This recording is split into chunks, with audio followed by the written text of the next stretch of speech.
Salut à tous, la team OL, Thomas Show pour Lyon Fan TV, très heureux les gars de vous retrouver pour une nouvelle vidéo.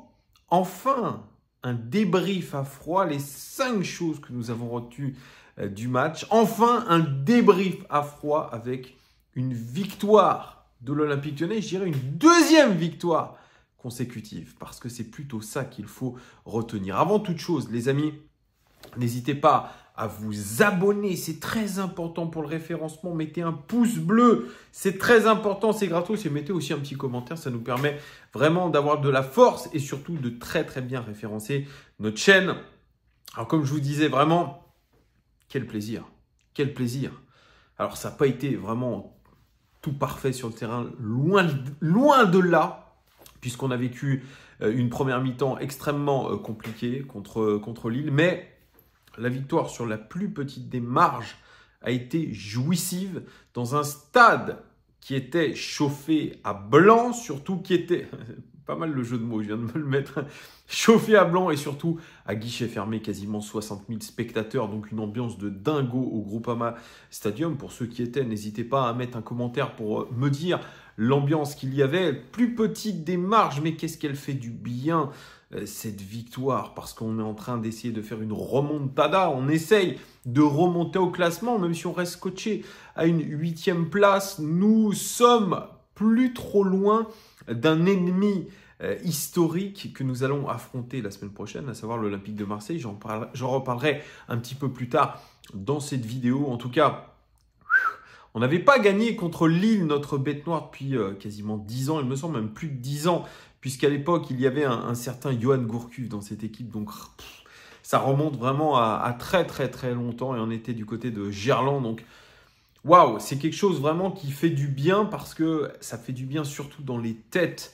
Enfin, c'est surtout ça qu'on avait besoin à l'Olympique Lyonnais. On avait besoin de ça en tant que supporter. On avait besoin de ça aussi pour nos joueurs, qu'ils repartent évidemment de l'avant. Allez, je viens sur la première chose que nous avons apprise de ce match, c'est que l'OL amorce une série parce que c'est évidemment ça qui nous permettra aujourd'hui de pouvoir remonter au classement, de pouvoir prétendre à l'Europe.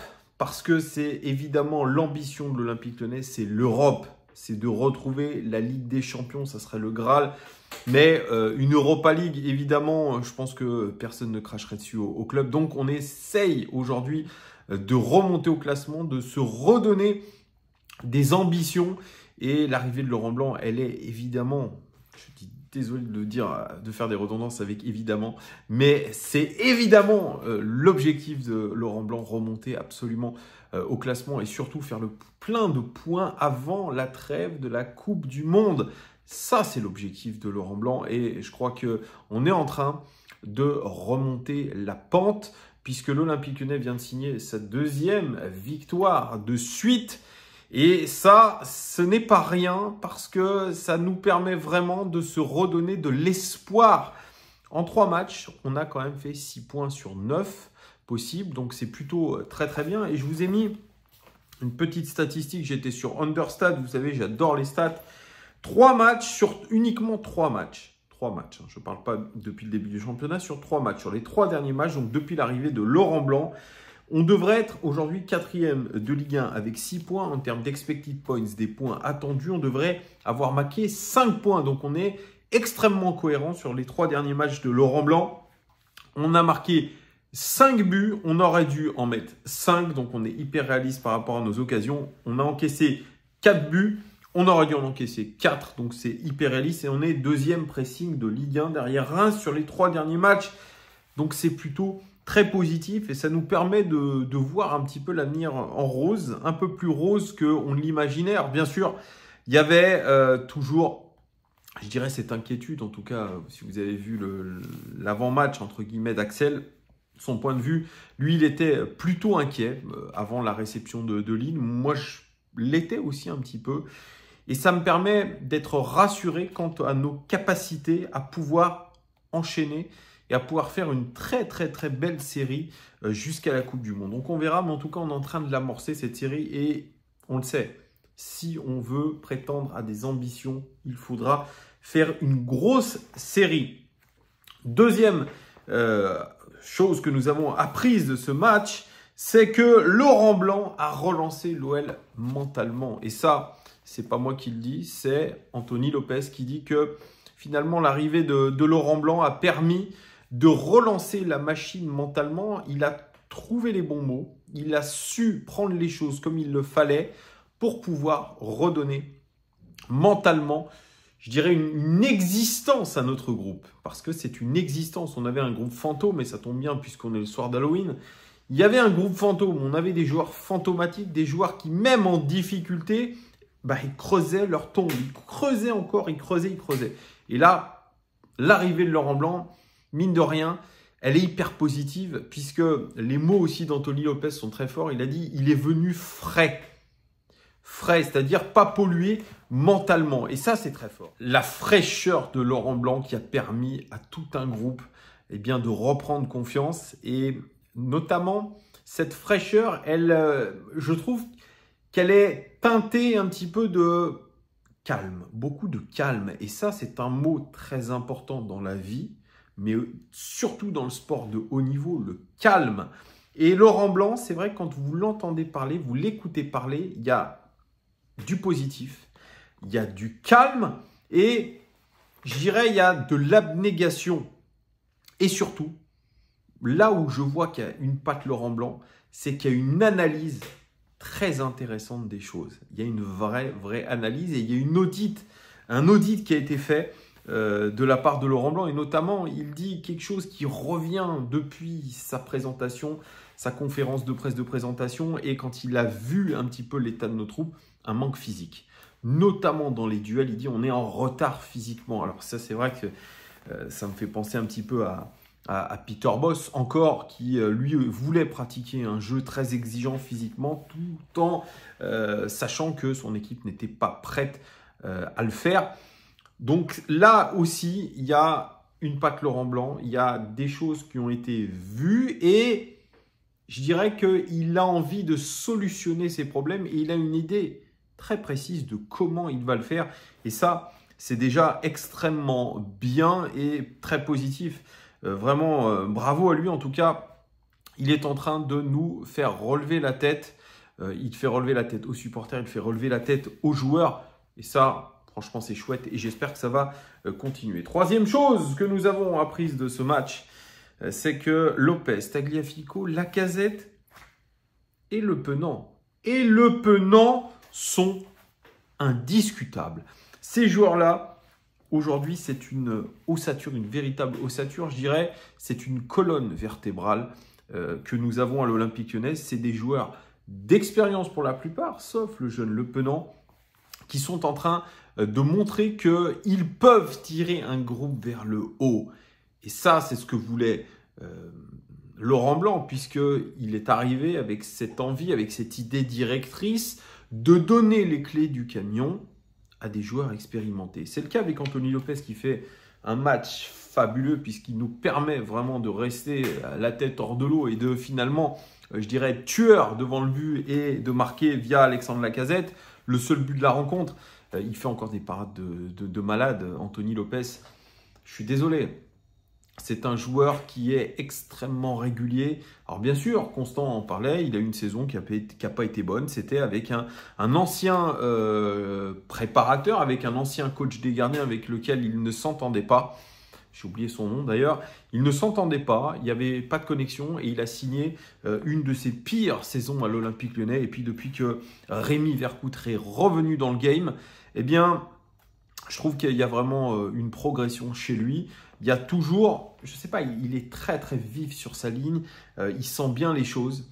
Et puis, on sent qu'avec un gardien comme ça, eh bien, ça rassure sa défense qui, par moment, on va le dire, même en première mi-temps, a subi des largesses. Moi, je le trouve dominateur, dominant et surtout l'âme d'un leader puisqu'il n'hésite pas à donner de la voix. Alors, par contre, le point négatif, c'est son jeu au pied. Il semble se débarrasser du ballon par moment. Deuxième joueur qui est à un niveau stratosphérique depuis qu'il est arrivé, c'est Nicolas Tagliafico, l'international argentin.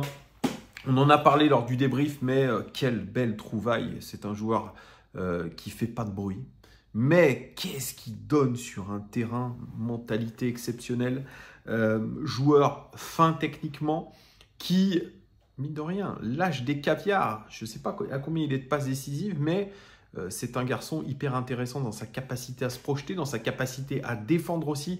Il a un coffre physique énorme et il est assez petit. C'était un commentaire de l'équipe, dans l'équipe du jour, où il se disait que malgré ses 1m72, il ne bouge pas au duel. Il ne bouge pas et ça, c'est très très fort. Donc Tagliafico, vraiment, c'est une très belle trouvaille et aujourd'hui, on est en train de se dire, mais qu'est-ce qu'on foutait avec Emerson? Qu'est-ce qu'on foutait avec Emerson? Quelle belle trouvaille de la cellule de recrutement de l'Olympique lyonnais. Et puis, Alexandre Lacazette. Alexandre Lacazette, on ne le redira jamais assez. C'est le Alexandre Lacazette, je dirais, niveau Arsenal, Prime. Moi, je vais jusque-là. Puisque il n'hésite pas à aller au duel, il n'hésite pas à aller presser, il n'hésite pas à apporter sa grinta. Et puis, il est là dans la surface de réparation. Fini le Alexandre Lacazette qui revient à 60 mètres de ses buts pour organiser le jeu. C'est un joueur de surface, c'est un joueur qui doit être décisif dans la zone de vérité, dans la danger zone comme on dit. Et il est très bon là-dedans. Et franchement, il faut lui tirer notre chapeau, même si la première mi-temps n'est pas bonne, puisque son association avec Dembélé, eh bien, a été extrêmement moyenne. Mais voilà, Lacazette, il signe l'action du match avec ce but et il est vraiment hyper important. Et puis, Johan Le Penant qui a tout changé quand il est rentré, puisqu'il a apporté lui aussi de la hargne, il a apporté de l'envie de défendre en avançant. C'est ce qu'avait vu Laurent Blanc en disant que ce garçon allait avoir de plus en plus de temps de jeu parce qu'il aimait sa capacité vraiment à défendre en avançant, à récupérer des ballons. Il a métamorphosé finalement le milieu de terrain lyonnais quand nous sommes passés en 4-4-2. C'est un joueur vraiment qui était, je vous disais, le tube de l'été déjà, sous l'ère Peter Bosz. Et puis, bizarrement, il est sorti du 11 quand Laurent Blanc est arrivé, mais il a su lui montrer quelque chose. Et c'est l'un des jeunes, entre guillemets, qui, je pense, a tapé dans l'œil de Laurent Blanc. Et aujourd'hui, on n'est pas loin de penser qu'il est indiscutable. Il sera sûrement titulaire contre l'Olympique de Marseille. Quatrième chose que nous avons apprise de ce match, c'est que Laurent Blanc n'est pas dogmatique comme Peter Bosz. Il était parti avec une défense à 3 et il s'est vite rendu compte qu'ils avaient qu'un attaquant pour 3 défenseurs. On n'avait que ce Jonathan David face à nos 3 défenseurs centraux et qu'il manquait surtout un joueur au milieu de terrain puisqu'ils étaient souvent à 4 contre 3 au milieu de terrain. Donc il s'est dit, c'est une bouillie qu'on est en train de faire. On n'est pas du tout bon, notamment quand Cabella et Gomez dézonent, on est complètement perdu. Il faut mieux quadriller le terrain, il faut être plus équilibré. Donc qu'est-ce qu'il a fait? Il est repassé une défense à 4. Et il a intégré Johan Le Penant dans ce système. Et ça a été évidemment bénéfique, puisqu'on a mis beaucoup plus de rythme dans ce match. Et ça nous a permis vraiment, ces changements techniques, très sincèrement, de gagner ce match. Moi, je vois que Laurent Blanc n'hésite pas. Eh bien, quand un système ne fonctionne pas, quand une animation ne fonctionne pas autour de son système, de le changer et de ne pas avoir peur de le faire. Les entrants aussi, je dirais, ont essayé d'apporter une petite touche, même si je suis très déçu de Feb, je suis très déçu de Cherki notamment. Là, je trouve que la rentrée quand même de Jeffrey Adelaide a été plutôt extrêmement positive puisqu'elle a amené ce but. Mais voilà, moi ce que je retiens, c'est que Laurent Blanc, voilà, il n'est pas bloqué sur un système, il n'est pas bloqué sur des idées. Il est plutôt, je dirais, pragmatique plutôt que dogmatique. Et là, c'est la vraie différence avec Peter Bosz. 5e et dernière chose que nous avons apprise de ce match, c'est que l'OL est en train de remonter au classement. Enfin, remonter. On stagne à la 8e place, mais en tout cas, on remonte en termes de points. Et on est surtout à 1 point. On est à 4 points, excusez-moi, de l'Olympique de Marseille. Et si on gagne contre l'Olympique de Marseille, eh bien, on se retrouvera à 1,2. Et là, tout est possible. Donc finalement, l'OL dans ce rôle de chasseur, dans cette course contre la montre, déjà jusqu'à la trêve, parce que c'est le premier, je dirais, groupement, le premier objectif de Laurent Blanc, c'est arrivé à la trêve de la Coupe du Monde en ayant fait le max de points et en mettant surtout la pression sur ceux de devant qui peut-être ralentissent un peu. On voit que Lorient, ce week-end, a perdu des points. Donc, on est en train de se dire que dans un sens comme dans l'autre, tout va très vite. On croise les doigts pour notre Olympique Lyonnais. Espérons que ça continue dès le week-end prochain dans l'Olympico. Merci de votre fidélité, les amis. N'hésitez pas à commenter ce que j'ai dit. Un petit commentaire, un petit pouce, un abonnement. Vous connaissez la sauce. À très très vite, les amis. Bon début de semaine. Profitez de votre jour férié. Et puis voilà, je souhaite à tout le monde une bonne fête de la Toussaint. Enfin, à tout le monde, à tous mes frères chrétiens. Ciao!